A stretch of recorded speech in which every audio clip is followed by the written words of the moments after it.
weigh-ins change if you want to see the system change? Well, I think you are seeing the change. Look at California just came out with Andy Foster came out with a 10-point plan. And is it perfect? Maybe it's not perfect, but damn it, it's a step in the right direction, and it's putting us in a place that, look at, fighters are going to do whatever they can to gain an advantage. And, the difference in weight classes is there's advantages in being that bigger guy in the lighter weight class. They're all going to look at it that way. But we need to have this where we have a multiple type of plan to deal with fighter weights. The one great thing about the UFC is, people may not like USADA, but USADA has a purpose in keeping things clean, and they've done that. You can see the difference in what has occurred since the UFC brought USADA in, and the way guys look, their performances, everything has changed. And it's right. It's what's fair. But the one great thing about USADA being there is USADA can now help the UFC in managing fighters' weights, because every time they test somebody, they put them on a scale. They can put them on a scale, and that's what they're trying to get done now. So the UFC knows where that fighter is when they're not even preparing for a fight. They know that, this guy is a 145-pound fighter, and he's weighing 185 pounds. So it's telling them, hey, these guys are getting way up there. So what we need to do is have this where fighters' weights are being checked when they are not scheduled for fights. So we have a good accounting of about where they are naturally. We need to have, when their medicals are done, the doctor that is doing the medical needs to do a hydration test on them. And if the fighter is hydrated and the doctor puts them on the scale, the fighter cannot go below you can say a 10 to 12% margin of what they weigh that time. So if the fighter steps on the scale in the doctor's office at 172 pounds, the doctor is going to put into their medical, opinion on can the fighter fight. Yes, they can fight, and they can fight at no lower weight than 155 pounds.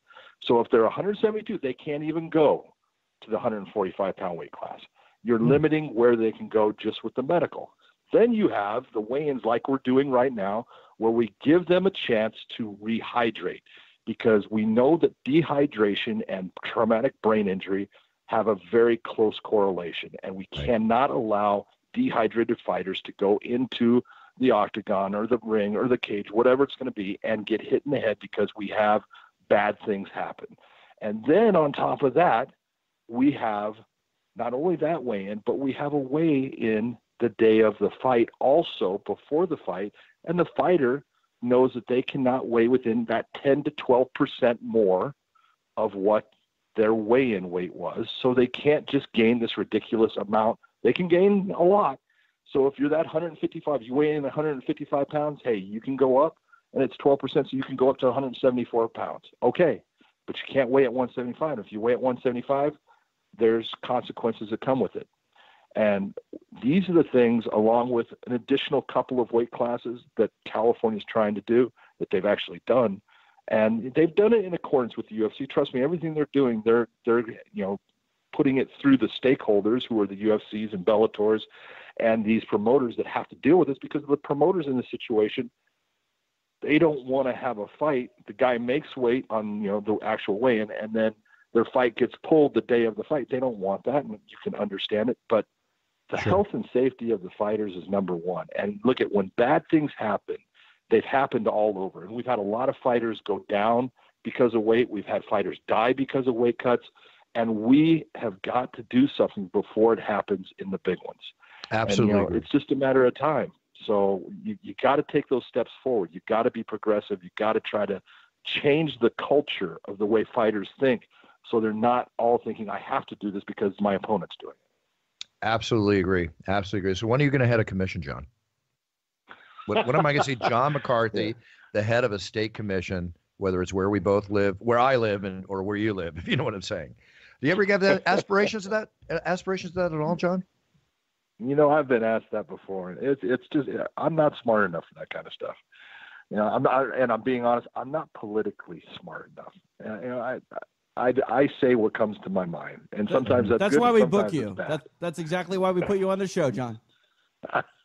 I want a debate between John McCarthy and President Trump, two people that like to say what they think. I'd love to see that one. There you go. Listen, we're going to go into some sad news. We've got to talk about it. There's no avoiding it, and I hate the fact that it even happened. But my wishes and best wishes, not condolences, rather, my best wishes for a healthy recovery.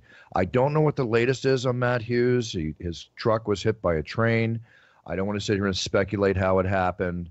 But have you heard anything on how Matt is doing right now, John? Have you heard anything at all? I've heard so many I've had too many people that are close to Matt, come up with different stories on what's going on. So I'm being honest. The last that I've heard is Matt, at first I was told he was medically induced into a coma. Right. Now I'm told, no, that's not true. He was in a coma when he arrived at the hospital. It was part of the accident. When they say he has no internal injuries, I know he had a collapsed lung. Okay. To me, that's an internal injury, but they've got that taken care of. He's on a ventilator. And, from what I'm being told, it's not as promising as it was when we first heard, and it's killing me that, someone like Matt is in this situation. I don't know what occurred. I know they're doing toxicology tests and things like that. And I don't think, Matt was drinking or anything like that. I think he, whatever it was, we all make mistakes in driving, and he made an error in judgment of, could he get, over the tracks in time for the train, or he was, in some way his attention went somewhere else. And it was an accident, and hopefully, God willing, he makes it out of this accident. Fingers crossed, feet crossed, everything crossed. I was just with Matt a few months ago in Indianapolis doing an event together, and we were talking about the eventuality or possibility of him fighting Royce Gracie in Bellator, and how good his life is going. It's amazing. Another example of how life can change in a momentary second. But the fact that we're all so close and we spend so much history with Matt, it's very painful, and I just hope and pray he gets out of this 100%. I really do. The other thing that happened is biggest thing is all the prayers go to Matt and his family, and people just put them in your thoughts, because it helps. Beautiful family too. Beautiful family. A passing. Tim Hague, a man who I announced all his fights in the UFC octagon, went into boxing. 3 losses, comes up against a fight, gets hit, goes down, and he winds up passing away. I think it was last Monday. Tragic, very tragic. I don't really have much to say beyond that, John. I'd like to ask your opinion. I just, as always, when these things happen, I send out my best wishes and condolences to his family and loved ones. This is really a comment on this. Do you have any comments regarding Tim Hague? God damn it. It breaks my heart, because Tim was a hero up in the Edmonton area. And I think that kind of plays into everything that, ends up occurring with this. And, I did one of Tim's last MMA fights up in Fort McMurray, Canada, and, Tim was a big guy, and Tim would weigh in at 265 and be 290 by the fight. And, he fought a guy that was 220 pounds. And, in it, this kid, Tim couldn't get him down. This kid was just lighting him up on his feet. And I eventually stopped the fight, and Tim was not happy. And it's like, son, brother, you took enough. This is not about how much, you can take before that final nail is in the coffin. And, this is why this whole thing is, Tim goes to boxing after MMA. And the one thing, you don't see a whole lot of boxers trying to go to MMA after boxing. Okay. Yeah. You had the James Toney, and you had Ray Mercer kind of do it for a second, but you just don't see it because there's too many skills to learn. Well, people need to understand, and MMA fighters, there's skills in boxing. Just because we box to a point in MMA doesn't mean that we have the skills to stay with boxers in their sport. And, Tim being a big guy, strong guy, it doesn't matter how big and strong you are. There comes a point where commissions and friends and trainers need to fucking be honest with their guy and tell him it's over. It's time to stop. If you want to be part of this sport, then let's do it in a different realm. Let's become the trainer. Let's become a manager. Let's become someone that gets involved in the officiating side. I don't care, but guys can only fight for so long, and that downhill slide starts to come pretty fast. And it comes, at a different time for everyone, but, it's the responsibility of matchmakers to goddamn look. You don't put a 1-2 fighter against a 7-1 fighter with 7 knockouts. Right. All right. It's just, that's the first step of being logical and saying, no, I'm not going to do that. And, you'll hear a lot of people complaining about, the Bob Bennett's of Nevada, he's incredibly tough, especially in boxing, on matchmaking.